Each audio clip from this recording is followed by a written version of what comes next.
Hi, my name is Noel Davis with Vermicompost, and we're here to go over how to build a trommel.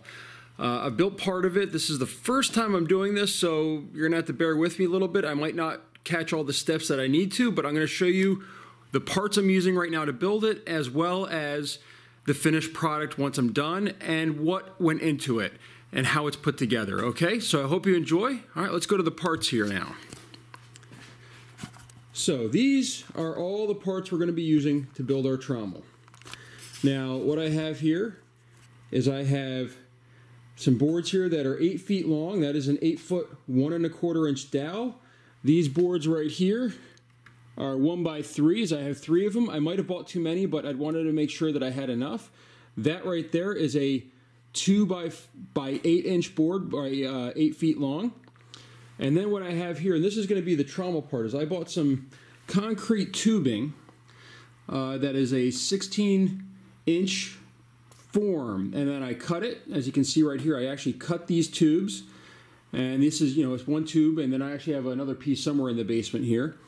And then this is 1/8 inch hardware cloth, and I wrapped it around, and then I drilled little holes in here, and I held it together with these zip ties. I'm hoping those hold. And that is my way of that I'm going to sort out. So they're going to come in this end, they're going to go through here, they're going to screen out, so you're going to want this at a very, very slight angle so things will really spend time in there turning, and then it'll come out this side, or or something like that. That's my idea. After it comes out, it's going to go into the basket, or in this case, this bin right here, which is going to be on the end. Now, to do this, when I start putting it together, I have a few ideas. These pieces of wood right here are going to make up triangles that are going to hold this upright at an angle, and you'll see it once I'm finished here what this looks like. But with that, I also needed some tools and some things to finish this. So I brought paint, so I can paint the cardboard, because I don't want it to just get wet and soggy and fall apart. I bought a tarp to put underneath this, since my plan is to do this year round when I need compost or I should say when I need to sort the worms just in general to kind of get rid of the compost, because I don't really sell it, and I usually just put it in my yard. I bought hinges, and the hinges are going to hold the 1x3s onto the 2x8, and that way they can swing back and forth, and you can adjust the angle, and as well it will collapse down for storage, which is very important. That's the drill bit I needed, so that way I could put the dowel through the wood boards that are going to hold the tubing in place. And I will show that once I'm done. It'll make a little bit more sense probably once it's finished. That screw or bolt right there will go in the end of the dowel, and that will be used to turn it, so I can hook a drill to it to turn it. That's how I think I'm going to do it for now. I don't know. That might change later. It might need a lot more work. I don't know exactly, because I'm just not... This is the first time I'm doing this. So, all right, now what I'm going to do is I'm going to start cutting this up and start putting it together, and I'll put some videos out here on how this works, or include them in this video, I should say, and we can go from there. All right. So I'll see you back in a few minutes. All right, well, I just started here, and I already figured something out that I had to, and this is why it's very important to measure, but I almost made some cuts that would have been really bad. I plan on putting these 1x3s in a couple different locations, but one of them is I plan to have them crisscrossing the inside of my tubes here, and the reason why is that's how it's going to support. So I'm going to make an X in the middle, and then I'm going to put this dowel rod through that. Now I was going to cut these at like 17 inches to get them ready to fit in here, because this says a 16-inch form tube. Well, I took out my tape measure here, and it ends up that these are over, let me just show you here, the opening of these is about 17 inches, which means I would have been way short, probably if I'd cut them just below 17 inches, which means I would have immediately had to go to the store and buy more. So hold on here, let me just pull this tape measure out here, and then I'll show you what I mean. So if I measure from the inside of this, right here, up to here, oh, it's turning. You'll notice that it says 17, it's just inside 17 inches at the top of that.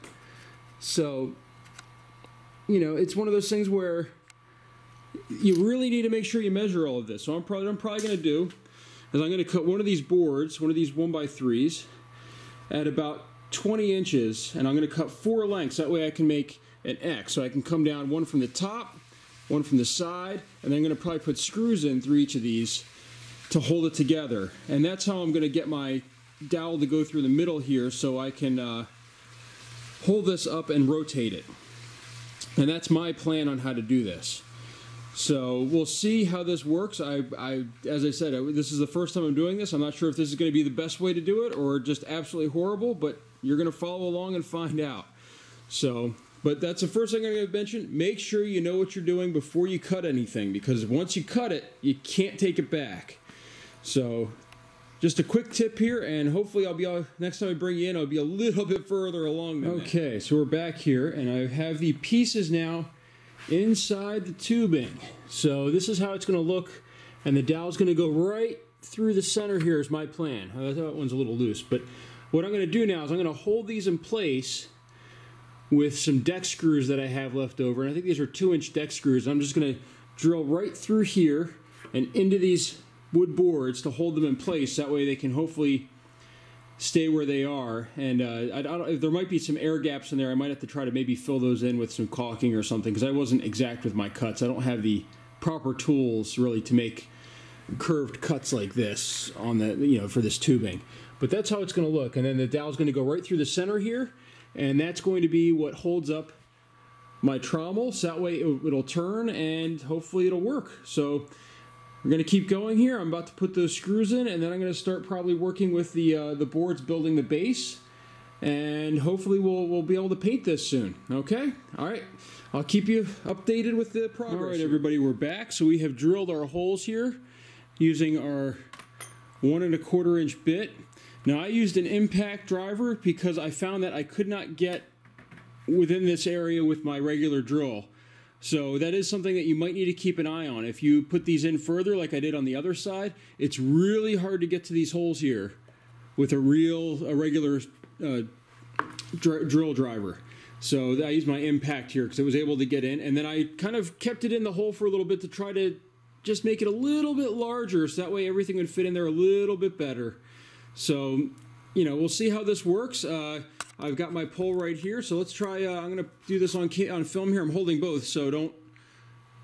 But this should slide kind of right in, and look at that. It does. It kind of fits right in.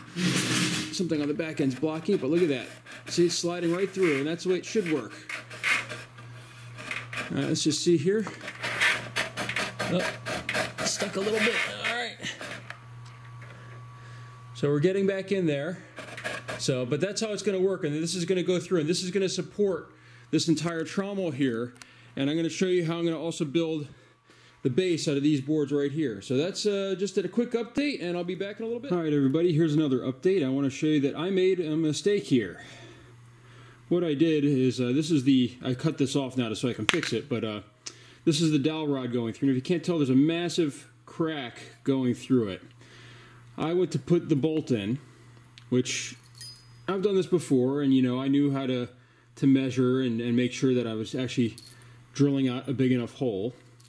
But I did not account for the fact that this little section right here is solid.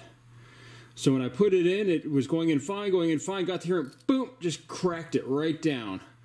So I backed it out, I tried hollowing it out to see if I could try to fix it, and the crack just got bigger, and I ended up having to, well, cut off that section. So I cut that off. And this time I'm going to be a little bit more careful, but this, just so you guys know, when you're putting these bolts in like that, you got to make sure that you actually are leaving enough space for this part to get in if it has that. I didn't, so now I've got to redo it, and I've lost a couple inches here of my my dowel rod.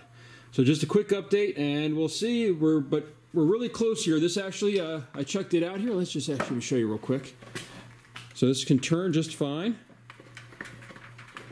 So it looks pretty balanced too, which is surprising. I didn't think it would be. I thought that, with me just eyeballing it would be so far off that it'd be lopsided or something, but it doesn't seem to be catching or anything. So we'll see how this goes. I will also need to, I haven't done it yet, find some way to anchor this dowel rod in here. This just slid right in without a problem, which is perfect. I hollowed out the holes a little bit extra with the drill bit I had, just kind of hitting the sides of it a little bit, and this slid right in, and I can turn it right now, so This will have to be screwed in either through here or maybe nailed in or something to hold this down so that way it doesn't move about in there or just turn, eventually just turn without turning the entire unit. So just a quick update and I'll be back in a bit. Everybody, here's another update. I am now have my 2x8 cut up. So this is 2 inches by 8 inches or around that. But anyhow, I cut it to this. This is the one for the short one, the short side right here. Let me back up. So this is one for the short side. I'm attaching my braces here that I'm going to use. I'm going to use hinges, and it'll work just like this. This one right here is the big one that I already did, and the hinges are on the sides here, and it allows it to come up. Let me back up here in sort of a triangle shape, and you bring both of them up, and then what I'm going to do is I'm going to find some way. I don't know if you could have seen that because of the light glare, but I'm going to find some way to anchor this, so that way, when these two come across each other, they stop and then it can hold the pole from my trommel. So that's the idea behind this, but that way this also,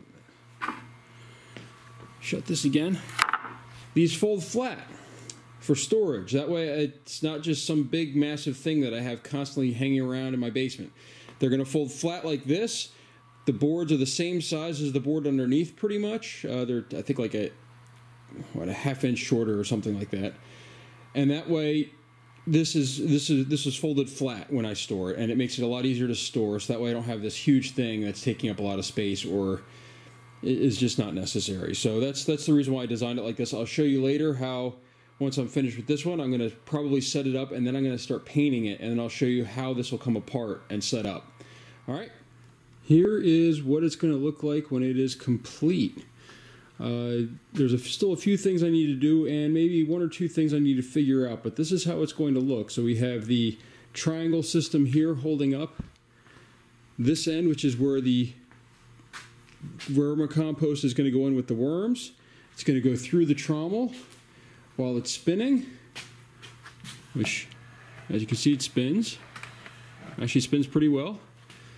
And then it's going to fall out into this bucket. At least that's the idea. The worms and the compost will come out through this screen. Now, there's a couple of things that I still need to figure out. One, how do I get this to stay here? It seems to want to slide. Now, I didn't make these very steady. These hinges could have been maybe a little stronger. But I need to figure out some way to get this to not slide down this way, which it's doing right now. It's almost fallen out up here already from me just spinning it that little bit. So I need to figure out a way to prevent this from sliding down the hill here. And then I also need to figure out how to make it where I can turn it and put compost in at the same time. So as of right now, I don't have a lot of space here. I can move it maybe this way a little bit or maneuver it around, but I need to figure that out. Now, let me show you something here, though, that is probably interesting to all of you. And that is how I did this system here. So what I did, these are on their hinges, which you can see down there. You can see the hinges. They come up, and then I have them laying on pieces of wood. And the way I did this, and this is so that way it'll still do what I want it to do, which is lay flat, is, let me maneuver this around here just a little bit. I made it where these pieces are held in by one screw, and then there's one screw on the back side, so you can't push down on them, but you can pull them up. And then, as you can see here, they are nearly flush, and these will actually shut, so that way this will lay down flat again. So I'm going to let this one close here, and then this one, and see, same thing on this one, just slides out of the way. These go right next to each other, and it's pretty much flat, the unit, but you can then put it up very quickly. It's easier with 2 hands than one, though. So that's how this is going to work. Now what I need to do is I need to figure out where I want the pole to be in the trommel. I need to lock it in with a nail or a screw or something so that way it doesn't move around. Although it was spinning the entire unit without me locking it in, I feel I should.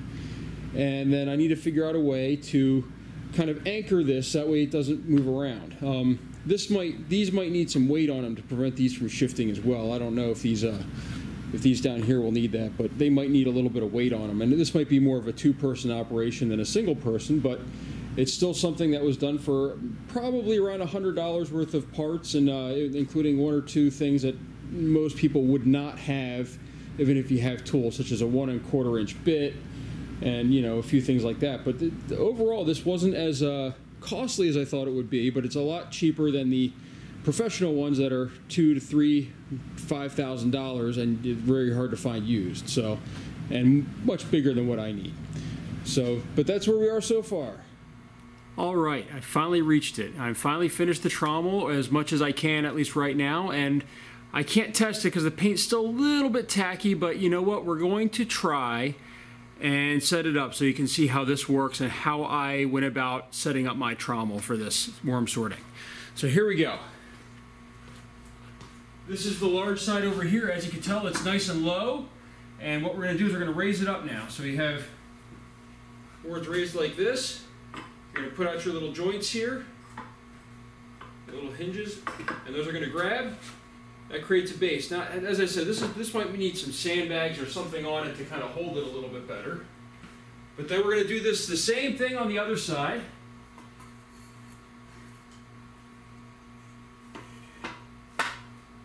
There we go. And now here is the painted trommel. Actually, I'm going to grab it from this end here. And you want to make sure you are able to hold it a little bit in.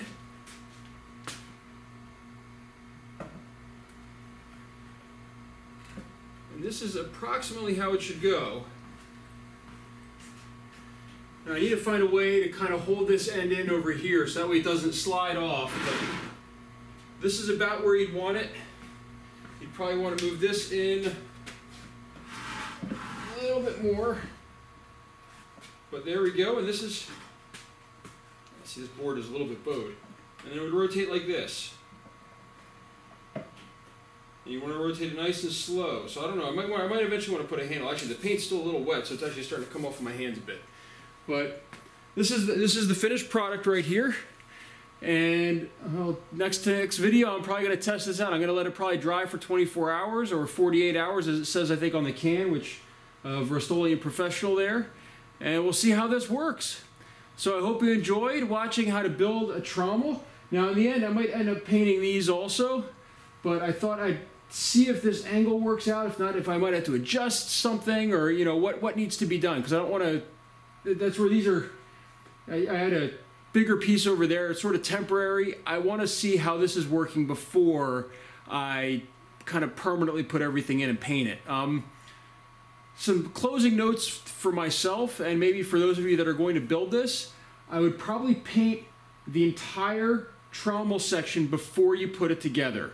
It's going to make everything so much easier if it's painted. I had painted it afterwards. I'm starting reaching in, trying to spray with the can, you know, and I put cloth over my arms so I wouldn't like get paint all over my arms, and it just didn't work out as well as I thought, and I couldn't get the inside really well. So I probably would paint that. I'd probably, after I cut everything up and have it ready to go, I'd probably paint it and then put it together later instead of doing it all, putting it together and then painting it. So just some thoughts for next time if I ever did want to add on to this, which I do have another piece of this concrete tubing, and I could add on to it if I wanted to. I could just buy another one of these poles, get it longer, and add on, and you know, maybe put a, I think this is 1/8, get a 1/4 inch afterwards, and that way I could separate them out even more. So just some ideas for the future, and hopefully you enjoyed this video and have some ideas yourself. Thank you.